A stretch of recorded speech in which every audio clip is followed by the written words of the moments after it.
It's a mindset. So I didn't implement I actually waited to implement our membership program. Okay. I waited about 6 months to a year from there. Yeah. And it really took me a while to get on board because my guys didn't have that mindset.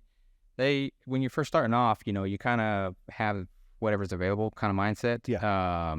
And then it just takes a while to start changing that mindset to see the big picture. Yeah. But about 6 months later, I knew I needed to do a membership program. So we didn't have two-tier pricing. We had a pricing guide, but no tier. Yeah. So I'd say, man, it might have been a year later, we started doing the membership price. I'm so glad I did, because now that we're going through a little bit of a hiccup time frame in the economy, man, we already have, I'm not sure how many members, but it's helped so much. Yeah. Yeah.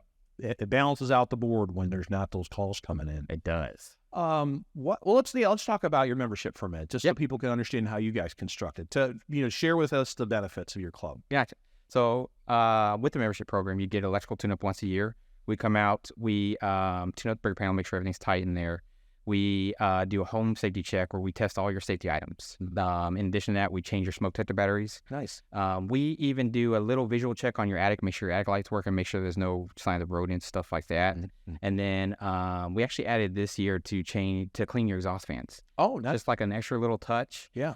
Because there was an apartment that caught fire due to an exhaust fan last year. I follow a lot of fire departments, and that was a trigger for me. So I was like, we need to mention this too. I was going to say, is your team using that as a way to sell it then? They are. Yeah. So it's an additive thing. And additionally, so none of my guys enjoy changing exhaust fans. So I was like, hey, if we can make them last longer. I like it. You gotta come to use the psychology a little bit. Yep. What do you charge for your club membership? Is it monthly, annual? So it's $14.99 a month. Good. We'll probably raise it this next year. Good. But we aim for monthly. We do have the yearly option. The yearly's $199, so it's slightly more to do yearly.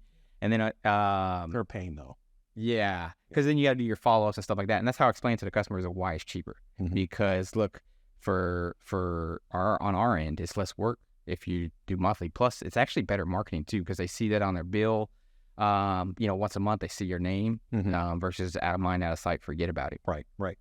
So when you changed your mindset on the club, it took a minute, right? Because you said it wasn't originally something you kind of wrapped it. Was it just because you didn't feel like pushing against the guys to figure it out, or was there something with you that you're like, okay, I get the value of it? A little bit of both. So when I was at Milestone, they had other services. They had plumbing, they had AC. So there felt like more value in it. Yeah. So it took me a little bit to fully feel the value myself, just doing electrical. Mm-hmm. And then in addition to that, it is like when you're first starting off and you're hiring people and you're trying to train them, there's so much that you kind of have to pick your fires. Yeah. What's the most important one? And that didn't feel as important. But as I grew, I started feeling the importance. When I started having slow seasons, off seasons, stuff like that, then I was like, man, membership tune-ups would be nice to do right now. It's fun. I had the same mindset when we rolled out club memberships in electrical years and years ago. Yeah. And then you start talking to electricians, you realize all the components and things you guys touch that impact people's safety. Yeah. And how they can deteriorate over time, right? I think I'd pay someone to do it for a club membership just to change my batteries out, because I always forget to do it. Right. So, but there's a lot of benefit in it. How did you eventually get your guys on board with it then? What was it, a series of meetings? Did you have a meeting and had an exercise where they finally got the value, or was it just they got tired of you talking about it and they gave in? So admittedly, it's still an ongoing process.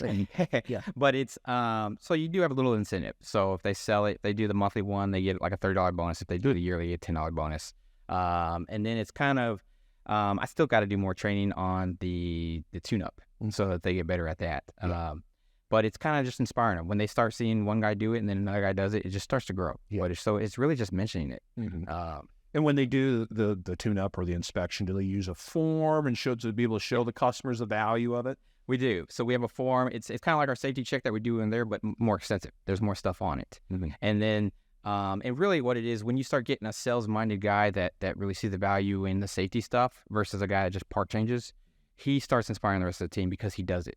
Mm-hmm. So he's the one that follows up behind, hey, I would do a safety visit and did $3,000, and then the other ones start seeing more value in it when they see that concept. Is it color-coded? The red, is it red, yellow, green? It is. Okay, yeah. Yeah. When we first started, we just had two colors, green and red. Yeah. But that yellow is really needed. And that helped my techs too, because they felt like they It's a hard decision. Where does it go? Exactly. Yeah. They felt like they weren't forcing a person to see red only kind of thing. Right. So they give them a middle option.